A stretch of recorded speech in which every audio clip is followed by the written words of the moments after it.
We closed last lecture by wondering about the consequences of accepting that we don't have free will. For one thing, it would likely cause us to completely rethink what we do with criminals. Not only might we try to rehabilitate them instead of punish them for their crimes, but we might simply erase their criminal tendencies with brain surgery, reprogramming them to be a different kind of person. But this led us to consider a new question. Would such a surgery turn them into a new kind of person, or turn them into a different person altogether? If we performed brain surgery on Hannibal Lecter, turning him from a cannibalistic murderer into a peace-loving pacifist, have we really changed him, or did we kill him and create a new, different person? Such questions raise the philosophical question of this lecture. What preserves personal identity? How is it that each of us is the same person over time? And such questions are directly related to the big question of this new section of the course. Could there be an afterlife? Because only if it is possible for some person in the afterlife to be the same person as you, is it possible for you to survive into the afterlife. In order for you to still exist after your death in, say, heaven, it must be possible for there to be some person who exists in heaven after your death, and for that person to be the same person as you. But understanding exactly what the question of personal identity is asking can be difficult. So it's worth taking some time to explain it. To do so, let me tell you the story of the first time I was asked this question. I was a sophomore at Southern Nazarene University in Bethany, Oklahoma.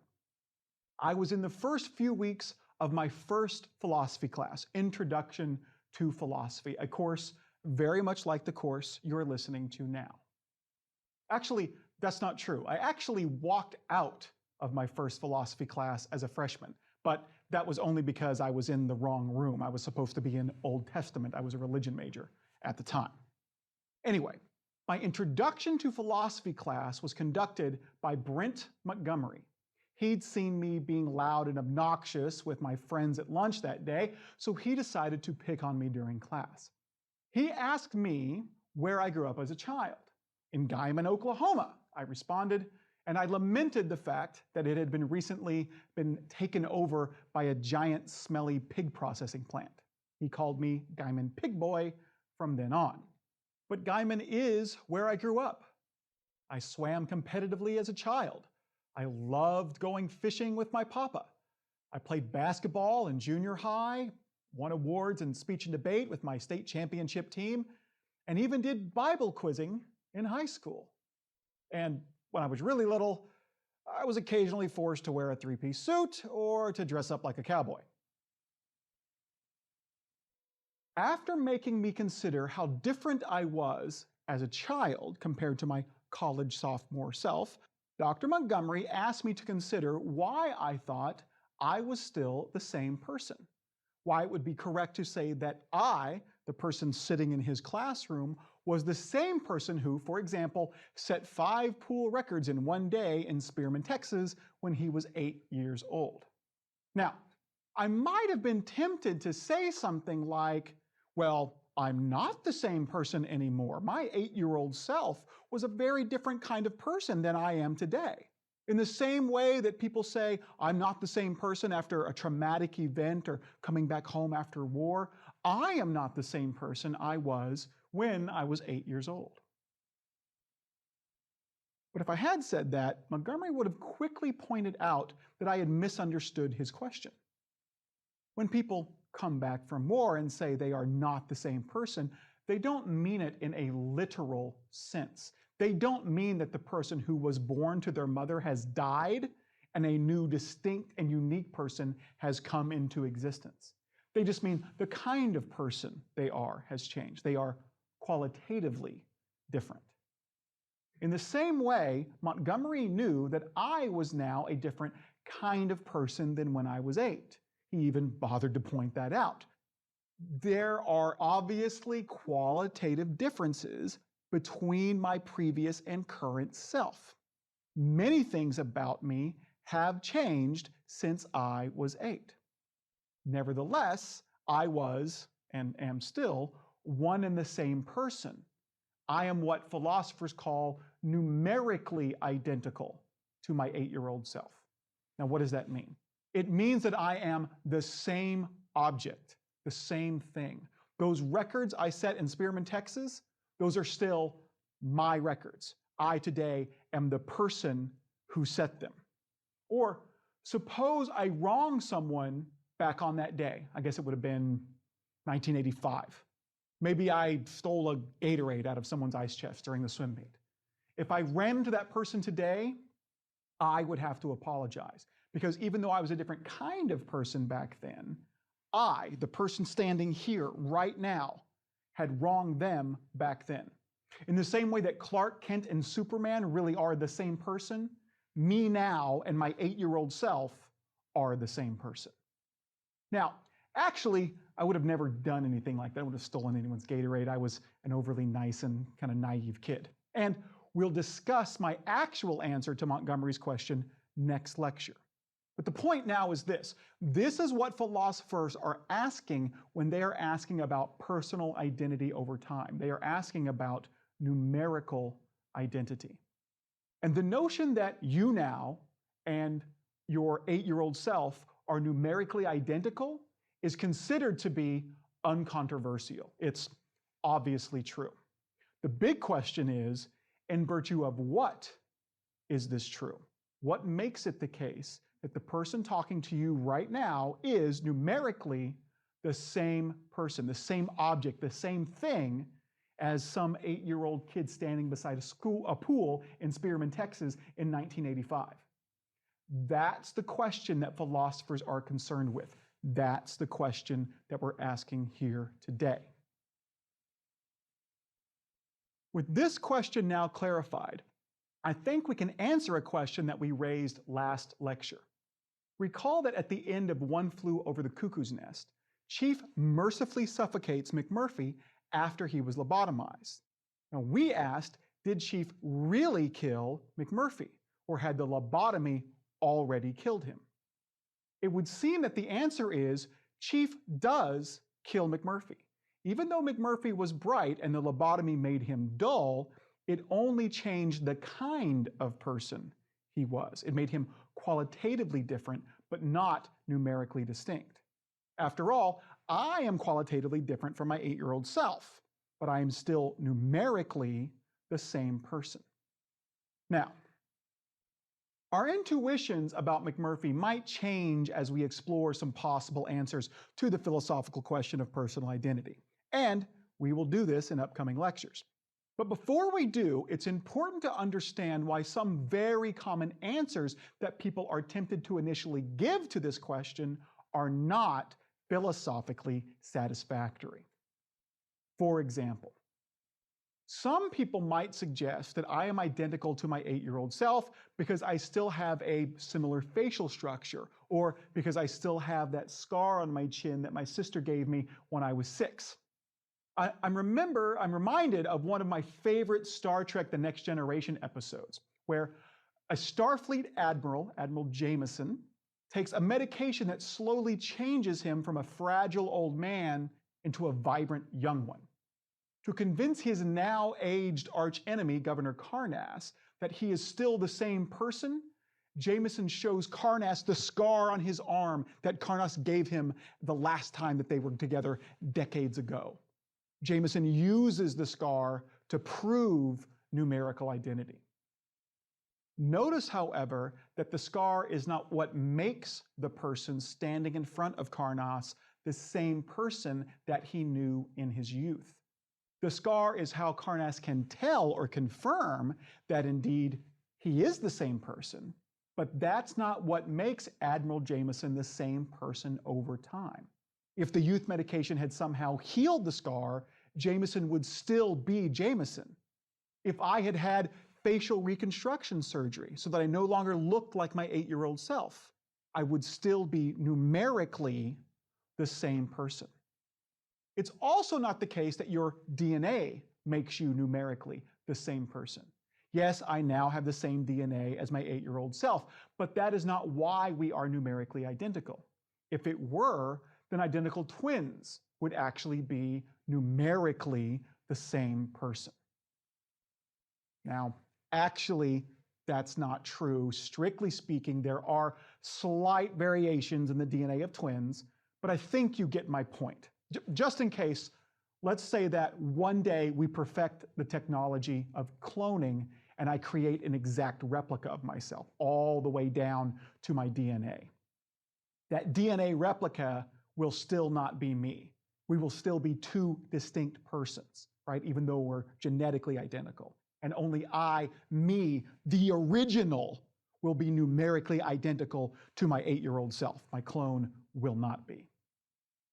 But perhaps the most common unsatisfactory answer to philosophical questions regarding personal identity is this: I now am the same person as my 8-year-old self because I now have the same soul as my 8-year-old self.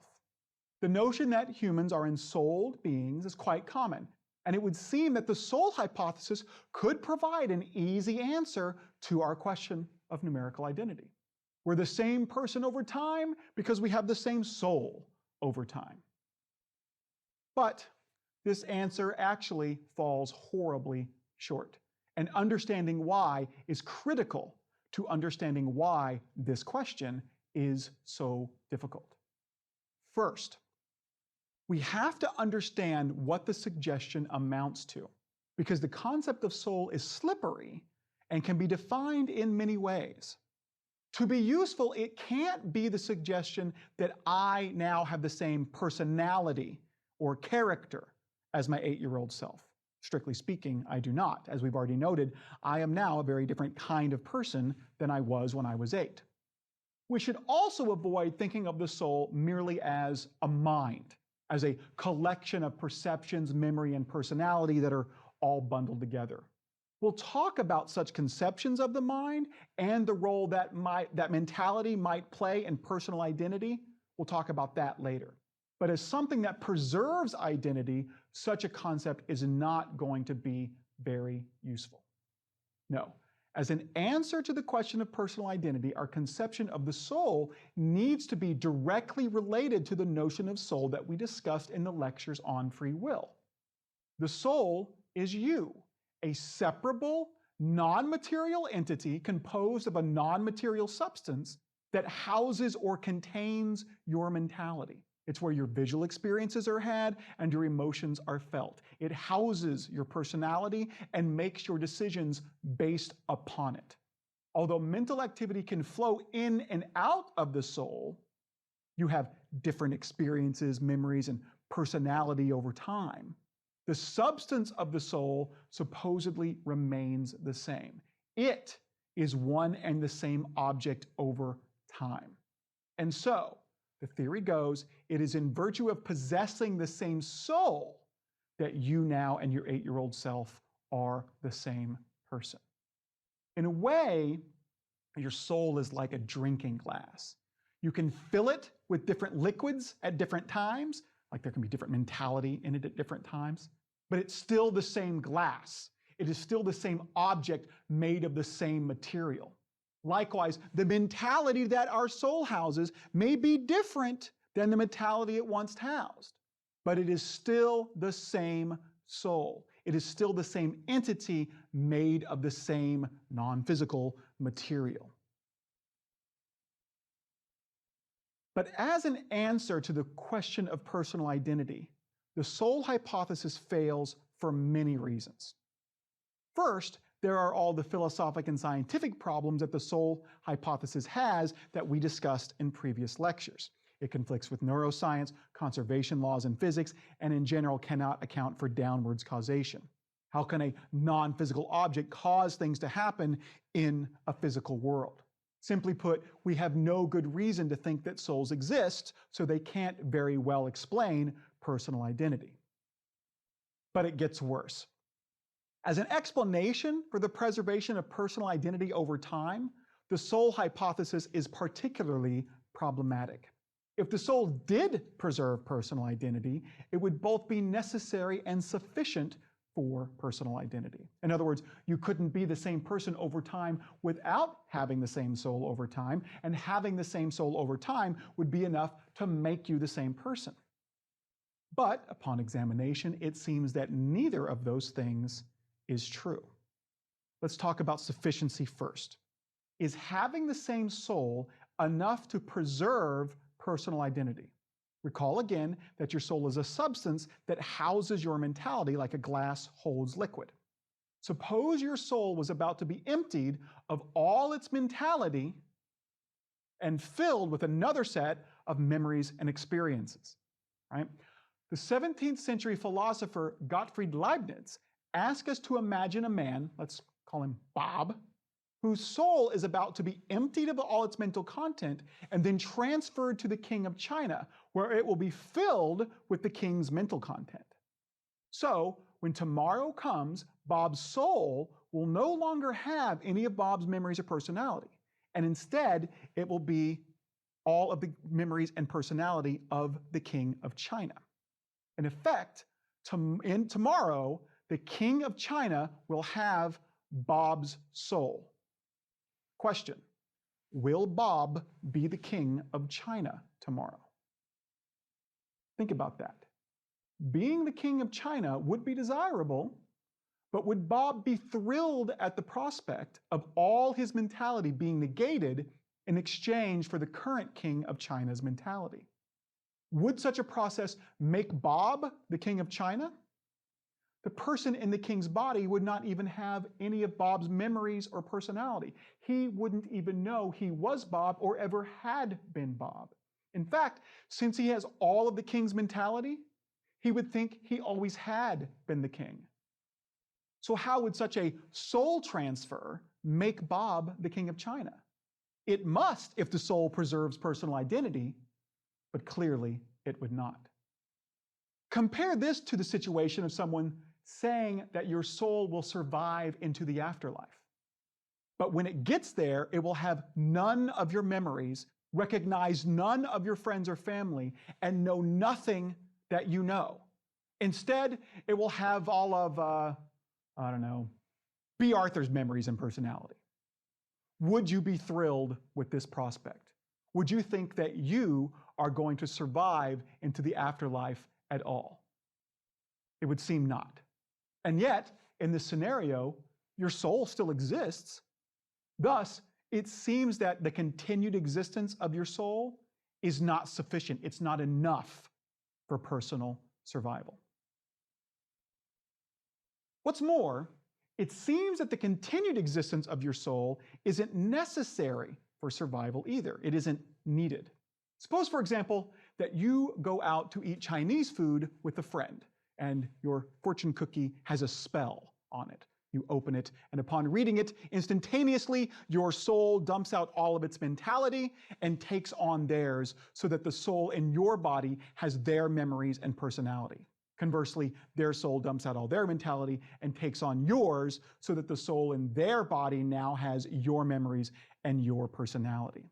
It would be like two drinking glasses trading their respective liquids, right? There would be you. Where would you be at the end of this process? Such a scenario is essentially what happens in movies like 2003's Freaky Friday. And if these movies track our intuitions, and I think they do, we would think that you are where your mentality is, not where your soul is. We don't think that the mother, played by Jamie Lee Curtis, now has her daughter Lindsay Lohan's memories. We think Lindsay is now in Jamie's body and vice versa. Even though Lindsay's soul is still in Lindsay's body, Lindsay is not in Lindsay's body anymore. She is in Jamie's body. Clearly, having the same soul is not necessary for the preservation of personal identity. Or consider a situation where two persons' souls are switched, but their mentality stays attached to the same body. Maybe Bob's soul goes to the king of China and takes on his mentality, and the king of China's soul goes to Bob and takes on all of his mentality. Would we say that Bob and the king had switched places? Certainly not. We wouldn't even know that anything had happened. In fact, Bob and the King wouldn't even know that anything had happened. Each person would simply wake up thinking they always had been who they are. Switching the substance that contains their mentality would make no difference. And as it is often said, a difference that makes no difference is no difference at all.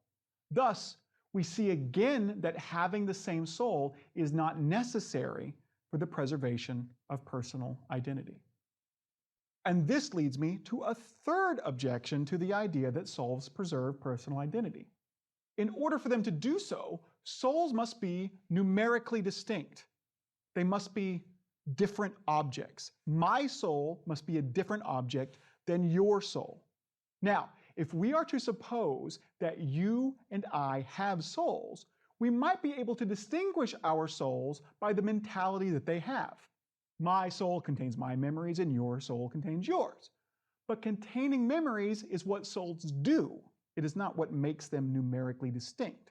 If souls really do exist, then if my soul rids itself of all my mentality and takes on yours, well, then it's still my soul. It just has your mentality. In order for souls to be numerically distinct, they have to be distinct and distinguishable even when they're empty, even when they have no mentality in them at all. So if you consider them just on their own, bare souls, they have to be distinguishable to be distinct. The problem is that it seems that there's no way to distinguish bare souls. They would be identical in every way. There would be no property that delineates them or differentiates them.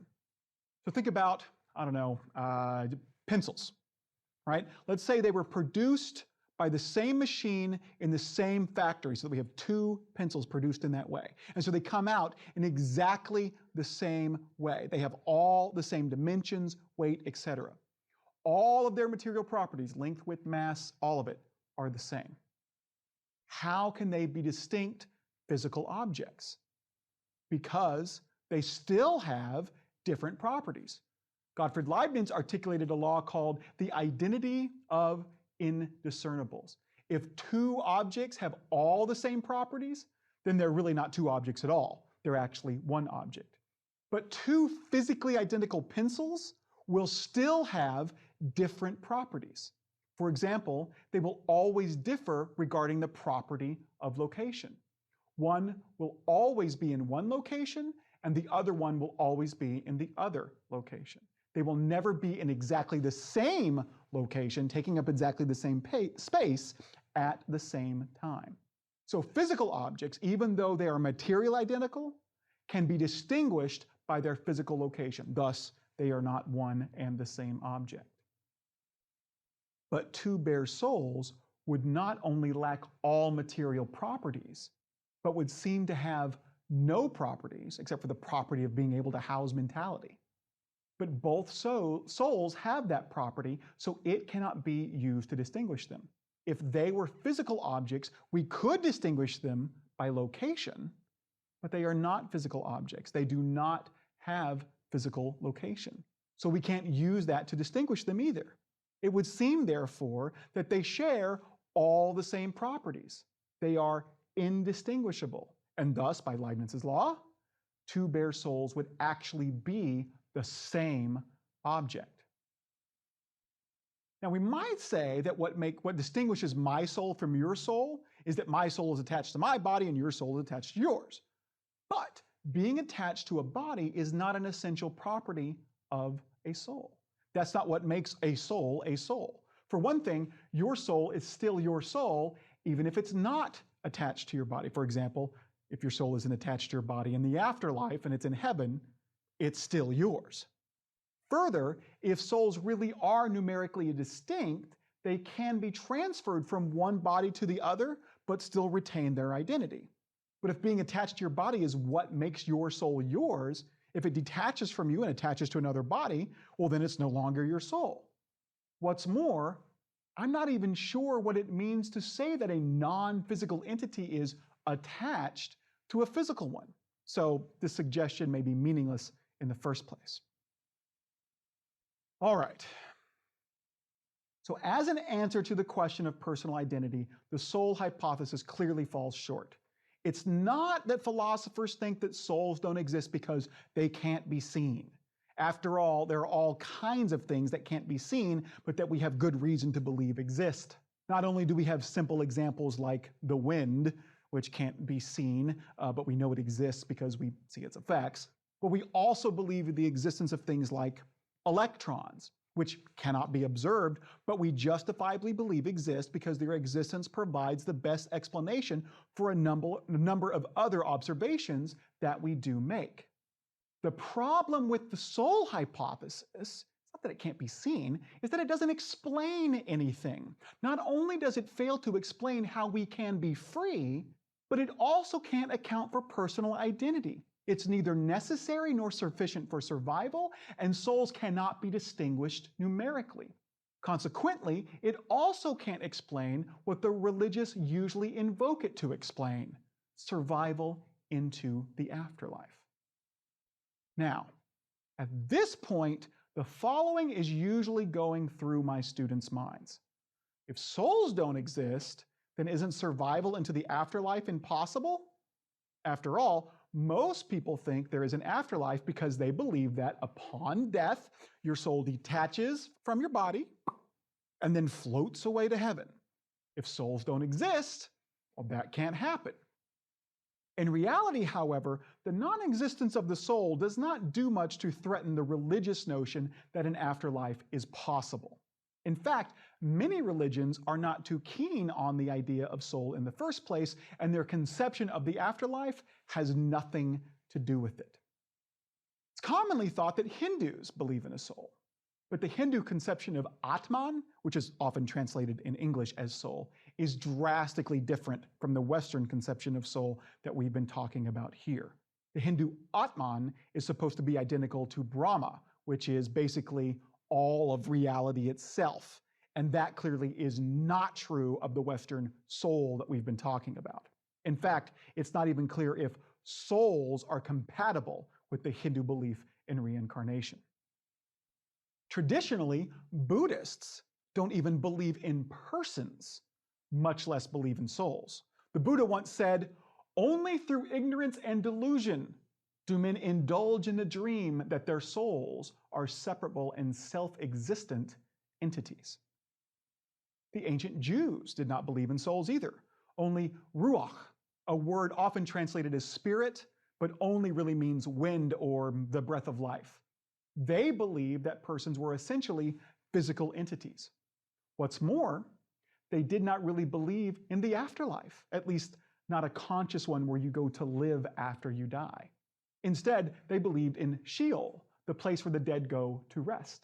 According to the 1906 Jewish Encyclopedia, the belief that the soul continues its existence after the dissolution of the body is a matter of philosophical or theological speculation rather than of simple faith, and is accordingly nowhere expressly taught in Holy Scripture. And you might be surprised to learn that the early Christians did not believe in souls either. Since their roots are in Judaism, and since Jews don't believe in souls, neither did the early Christians. Instead, again, like the Jews that they were, they believed that persons were physical objects. That is why the resurrection of the body is so important to early Christian theology. It is only by the resurrection of the body that their existence into the afterlife can be facilitated. In fact, belief in the resurrection of the body doesn't make any sense if you believe in souls. At best, it's superfluous. There is no need for a resurrection of the body if the soul survives into the afterlife without it. In reality, and just like the conception of God as a perfect being, the Western notion of the soul was a philosophical invention defended by Plato that got integrated into Christian theology by the likes of Augustine.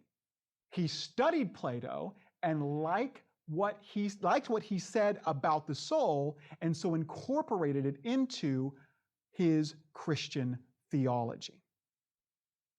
Recognizing the philosophical problems that the soul creates for Christians, making Christian theology difficult to defend, And with an understanding that the true origins of Christianity, including Scripture, did not include the existence of soul, many Christians want to rid Christian theology of the notion of the soul and instead return to the Jewish conception of the person as a physical object.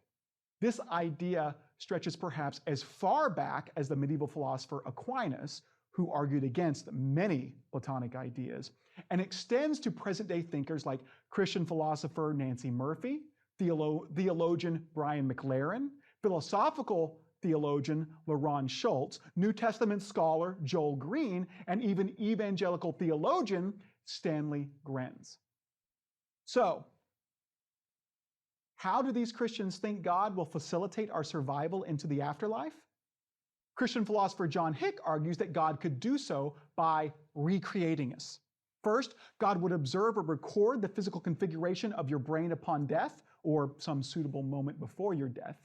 God would then make you a new perfect body and write that configuration onto the brain of that new body, kind of like a copy-paste process. The resultant person would have the same mentality that you did. It would have the same memories, the same personality. Everything about your mentality would be exactly the same. All God would have to do is just place that body in heaven. Of course, believing that God will actually do this would simply have to be a matter of faith. But even if he will, the question remains, would that recreated person really be you? Well, it depends on what is necessary for personal survival. Is preserving your mentality enough? If so, does it have to be all of your mentality or just a part of it? And would it have to be preserved in a specific way? It is to these questions that we shall turn in the next lecture.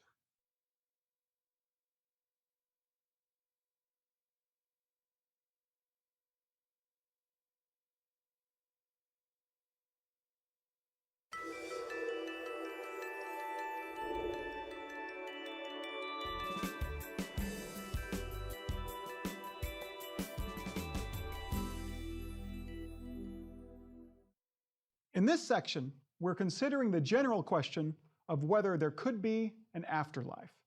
We've seen why answering this question depends on understanding what a person is and how personal identity is preserved over time. Only by discovering why you now and your 8-year-old self are the same person can we shed light on the possibility of you now and some person in the afterlife being the same person. Last lecture, we saw many potential answers to this question fail, including the notion that personal identity is preserved by the soul. Recall that this is one of the first philosophical problems that I ever considered, at least officially in a proper philosophy class. My professor, Brent Montgomery, had asked me, in virtue of what are you now the same person as you were when you were 8 years old, growing up in Guyman, Oklahoma? He acknowledged that I was a different kind of person then, but wondered why it was true that I was still numerically the same person, one and the same thing. The answer I gave is perhaps one that you have been considering since last lecture. It's because I remember being my 8-year-old self, I said. That's why I'm the same person. Now, little did I know that this theory I just came up with had already been around for a few hundred years. It was shortly after this that I switched to being a philosophy major. The answer I gave was an echo of the one that the 17th century philosopher John Locke gave to the question of personal identity in an essay concerning human understanding, where he suggested that memory preserves personal identity. In short, according to Locke, it is having the same memories over time that makes your past, present, and future selves the same person. Now, the theory is simple enough, but as I found out one fateful day in Intro to Philosophy, upon close examination, Locke's memory criterion has some very clear shortcomings. For example, it seems to entail that people are not responsible for their actions when they undoubtedly are. Suppose, for example, that a friend of yours got so drunk that he blacked out. In other words, he got so drunk that he continued to function and behave, but when he woke up the next morning, he couldn't remember what he had done. Well, suppose that he had done something horrible. Perhaps he slept with someone else's spouse or ran over someone while driving home. Could he avoid responsibility for such actions by claiming that it wasn't him, that because he couldn't remember doing those things, the action, that he couldn't be held responsible for doing those things because he wasn't the person who did it? Clearly not. Yet, if memory preserves personal identity, he could rightly make this claim. We can now see the relevance of this to our question about the possibility of an afterlife by looking at how some of Locke's contemporaries criticized his view. They suggested that if Locke was right, then sinners could avoid divine punishment and avoid hell by causing themselves to have amnesia, maybe by hitting themselves on the head. They could spend their life doing sinful things as long as they forgot about them before being judged by God. If memory really is what is responsible for preserving personal identity, if one forgets one's sins, one cannot be held responsible for them.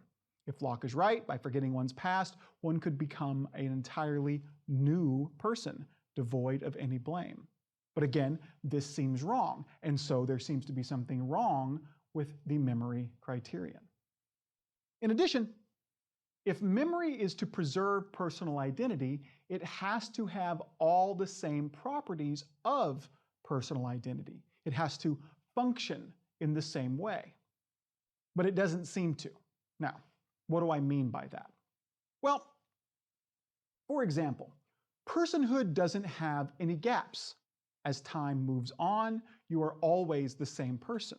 From the moment you're born to the moment you die, you are you.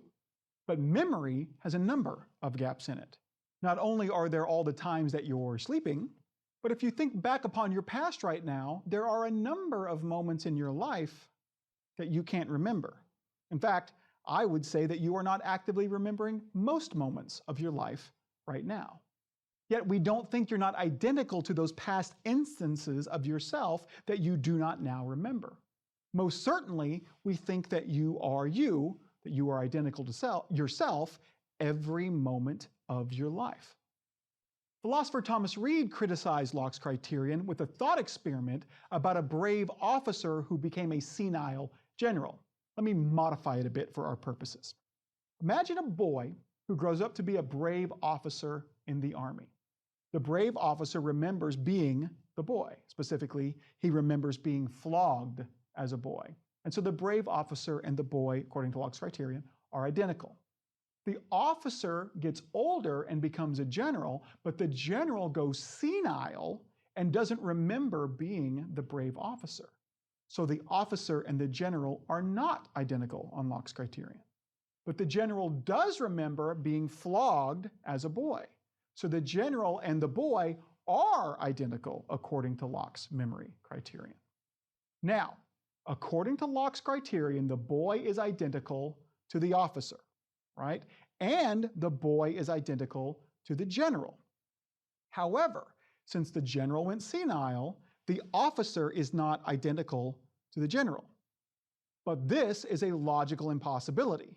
If A equals B and B equals C, then A equals C. Or in this case, if the boy is the officer and the boy is the general, then the officer must be the general. So according to Locke's criterion, the general is not the officer, but logically, he must be. So it seems that Locke's memory criterion simply doesn't work. But perhaps Locke's suggestion was just too simplistic. It doesn't account for all the different things that memory can do or all the dynamic ways that memory behaves. After all, even though I don't right now remember every moment of my life, I do right now remember very well the last moment. And during that moment, I remembered the moment before that. Perhaps by taking into account the way memories overlap and incorporating that into the way memory preserves personal identity, we could avoid some of the objections.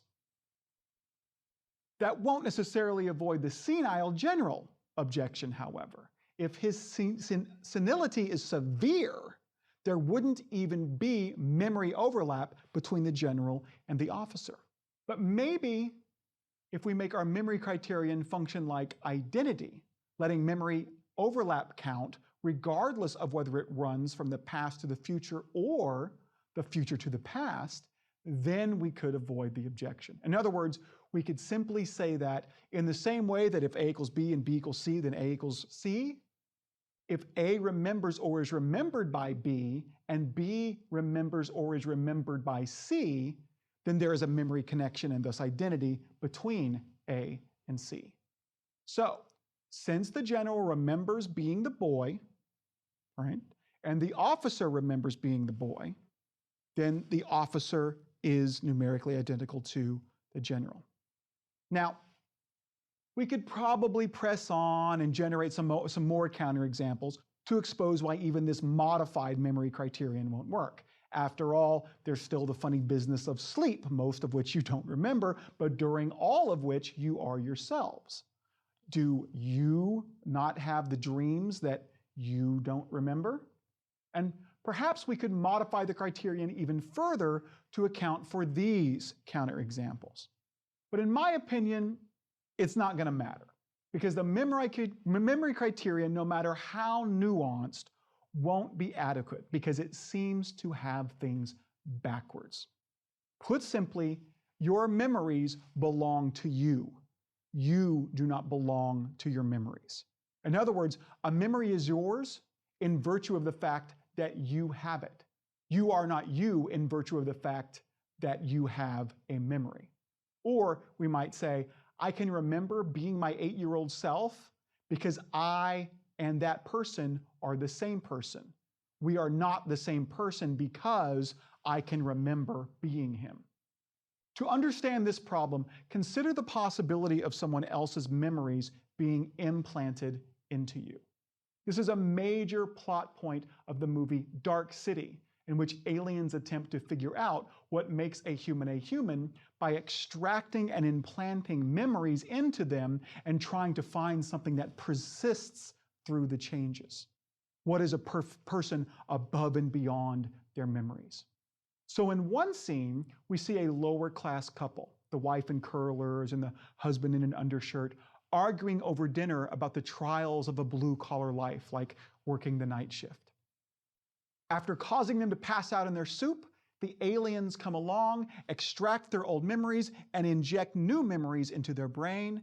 And when they wake up, after their house has been turned from a shack into a mansion and they get a change of clothes, they continue an upper-class conversation about the trials of wealth and success, like having someone fired because they were making a terrible impression for the firm. Now, I don't think memories quite work like that. You can't inject a syringe of liquid goo into someone's brain and give them someone else's memories. You would have to reconfigure the way their neurons are connected. Regardless of how it's done, however, suppose the aliens gave you someone else's childhood memories. Would that make you identical to that person? Would it make you identical to their 8-year-old self? Obviously not. But by any version of the memory criterion, it would have to, because memory preserves personal identity. And so there seems to be something wrong with the memory criterion. We could tweak the memory criterion by suggesting that only remembering my memories makes me identical to the person who had them. Remembering someone else's memories doesn't. But how can we tell which memories are mine and which are someone else's?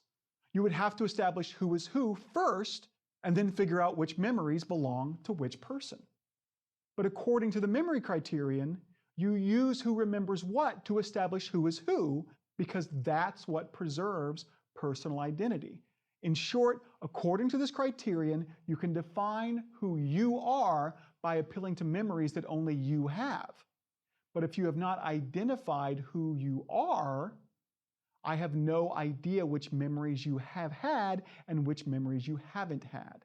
In other words, to say that only having your memories preserves personal identity presumes that personal identity is already established before we even consider the memories. And so this criterion is circular. It thus refutes itself. But even though the memory criterion falls short, it seems to be on to something. After all, it seems that in a very important way, you are your mind. You are the consciousness that persists over time. In fact, some people might even think that is what the soul is. It's not a separable entity, it's our consciousness. But our memory is only one aspect of our mind or consciousness, our psychology. So many feel that it is the preservation of our psychology, the continuity of our entire psychology over time that preserves our identity. Let's make sure that we're clear about this. Think about the psychological state you're in right now. The visual and auditory experiences that you're having, what you're remembering, what you might be thinking about, what emotions you are feeling, what beliefs you are holding, what desires you are having. Call all that together the psychological state that you're in now. Now, consider the psychological state you were in a moment ago. Likely, there's a lot of overlap, a lot of connection between those two states. If they had only one thing in common, we'd say they're connected, but likely they have many things in common. In fact, there's even a causal connection. Past states led to present ones. That is what we mean by psychological connection. Psychological continuity is simply the holding of overlapping chains of strong connectedness. So think about the psychological states that you've been in over the last few days. You've likely been thinking about many things, many of the same things, and had many of the same beliefs, some even leading to others.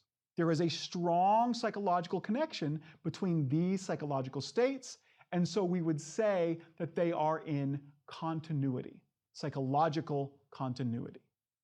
And as we continue to trace your psychological states back through your life, we would see that each was strongly connected to those around it, so that we could find a chain of connectedness through our entire life, and thus see a psychological continuity over your entire life.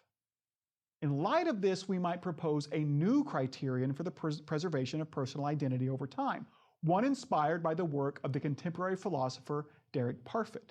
We can call it the psychological criterion.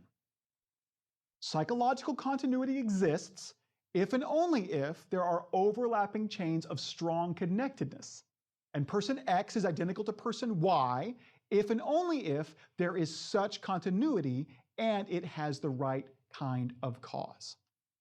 So, we can say that you now and your 8-year-old self are the same person because there are a number of overlapping chains of strong psychological connectedness that run back to your 8-year-old self. There is a psychological continuity that runs over your entire life that connects you back to your 8-year-old self. You now and your 8-year-old self are identical because that continuity exists and has the right kind of cause. Now, why does this definition have the little addendum, the right kind of cause, at the end of it? It's to avoid objections that arise from certain counterexamples that again appear in the form of thought experiments. Let me borrow and modify one from John Hick. Let's suppose that Bob is walking along one day and trips and falls in a manhole, thus killing himself. Let's suppose also that on the other side of the planet, George trips and falls and hits his head in a way that erases his memories and his personality and everything else about his psychology. But when he awakes, he has a psychology directly continuous with Bob's. Whatever Bob was thinking about or believed right before he fell in the manhole, or was remembering the moment right before he died, George is now thinking, remembering, and believing all of the same things. George even now thinks that his name is Bob.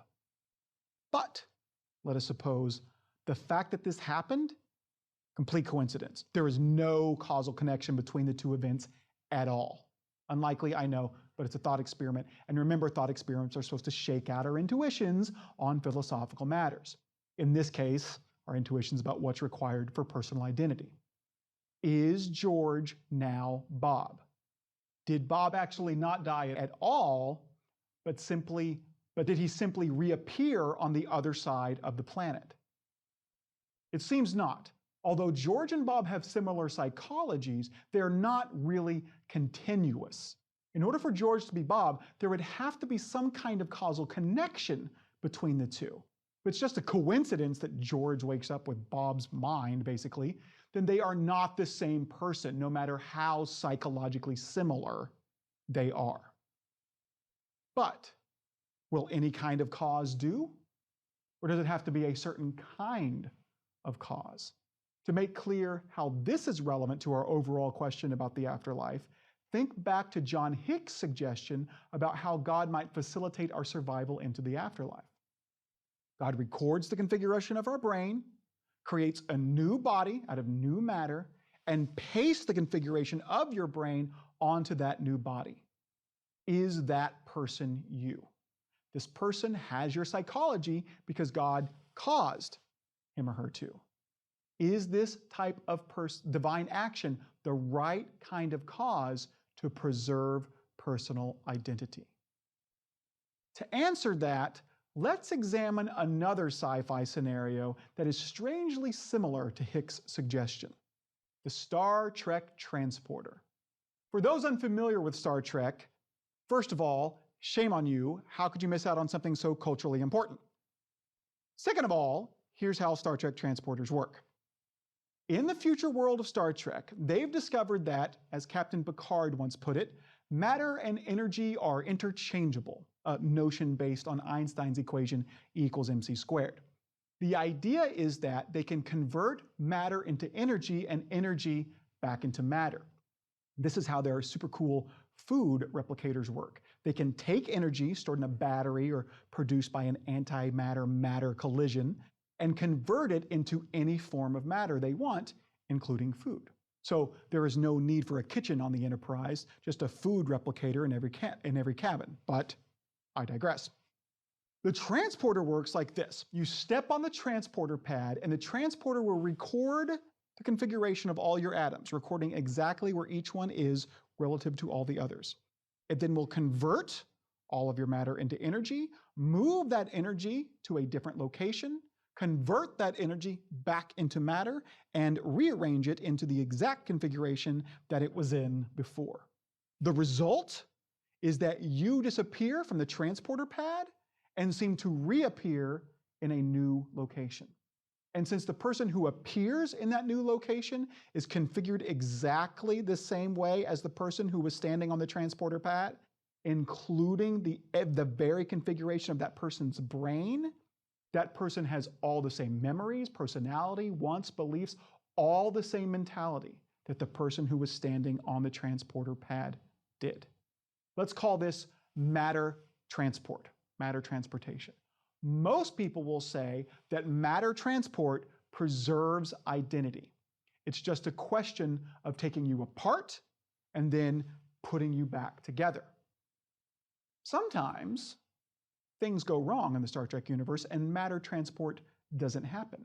Sometimes after the transporter has converted you into energy, that energy is lost. So the atoms that made up your body no longer exist. Fortunately, the Enterprise has plenty of energy to spare, so the transporter can take some extra energy it has access to and convert that energy into matter and then configure that matter according to your pattern, and presto, we have a psychologically continuous person. Let's call this information transport. So let's say that Mr. Spock is beaming up from a planet. His configuration is recorded, but his energy is lost somewhere in its journey back up to the ship. So the Enterprise transporter just takes some extra energy it has available, converts it into matter, and configures that matter into a psychologically continuous person. Information transport has occurred. Now, that person, now on the ship, will look just like Mr. Spock and will have all the same memories and personality. That person will even think and say that he is Mr. Spock. But the question remains, is he really Mr. Spock? Well, that all depends on whether or not the causal process of the transporter creating a new body according to Spock's blueprint is the right kind of cause.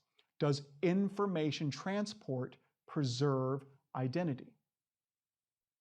Well, the problem is the only kind of argument we can make is likely just going to assume intuitions about what kind of causes preserves personal identity. And so it's not going to be very enlightening. Someone will say, well, no, it doesn't, because making a new copy isn't the right kind of cause. Why isn't it the right kind of cause? Because it doesn't preserve personal identity. Why not? Because it's not the right kind of cause. Or someone else might say it is the right kind of cause because it preserves identity, and it does so because it's the right kind of cause. Hopefully you can see we're just going in circles here.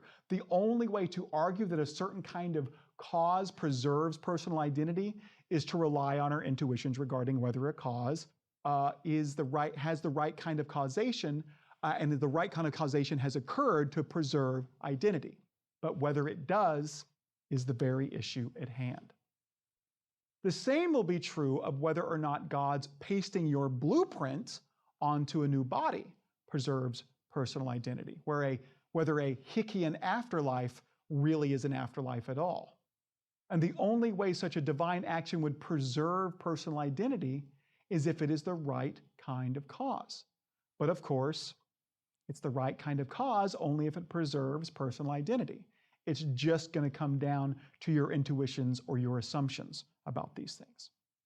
So we can start now to see some chinks in the armor of the psychological continuity criterion. Since it suggests that psychological continuity must be preserved by the right kind of cause, but there's no way to define what counts as the right kind of cause without just appealing to intuitions about preserving personal identity, the psychological continuity criterion is not going to be very helpful in answering our question. But there's also another problem. Even if we could define what the right kind of cause is, it's not clear that psychological continuity really can define or preserve identity. Why? Simply put, because identity is a property that can trace to only one thing, whereas psychological continuity can trace to multiple things. If I were, for example, to create a duplicate of you, a qualitatively identical copy of you that was physically identical to you in every way, including its brain structure, then it would be psychologically continuous with you, but it would not be numerically identical to you. Or consider another fun example using the Star Trek transporter, one derived from an actual episode of Star Trek: The Next Generation called Second Chances. The Enterprise visits a planet called Nervala 4, which First Officer Commander William Riker helped evacuate 8 years before when he was serving aboard the Potemkin as a lieutenant. Commander Riker leads an away team down to the planet, only to find himself face to face with, well, himself, a seeming duplicate of himself, a person with the rank of lieutenant who looks and acts identical to Commander Riker. The duplicate has been living on the planet for the last 8 years. Dr. Crusher does some genetic tests on him, and it turns out that Lieutenant Riker has the exact same DNA as Commander Riker. She scans their brains and discovers that they've had the same childhood experiences. In fact, their brains are identical, save some minor differences due to the fact that they've experienced things different in the last 8 years. Now, how is this possible? The Enterprise crew does some investigation and realizes that, roughly put, when Lieutenant Riker was beaming up from Nervala 4 8 years ago, there was some interference. The transporter on the planet recorded the configuration of his atoms and successfully conveyed that information to the transporter up on the ship. But after his matter was converted into energy, and while that energy was being sent up to the ship, something happened, and half of that energy was reflected back down to the planet. To save Riker, the transporter on the ship compensated by taking a new collection of energy, adding it to what it got from the planet's surface, converting that into matter, and constructing a fully functional William Riker. Believing that nothing unusual had happened, the ship flew away, and Riker later was promoted to commander and became the first officer of the Enterprise.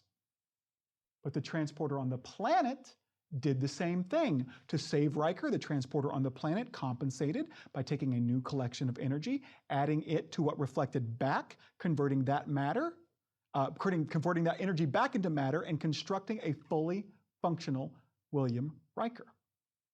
That Riker was subsequently stranded on the planet. Nobody knew what had happened, and he remained a lieutenant and was alone until the Enterprise returned. So, which one is the William Riker? Which one is identical to the one and only 8-year-old William Riker who grew up in Alaska?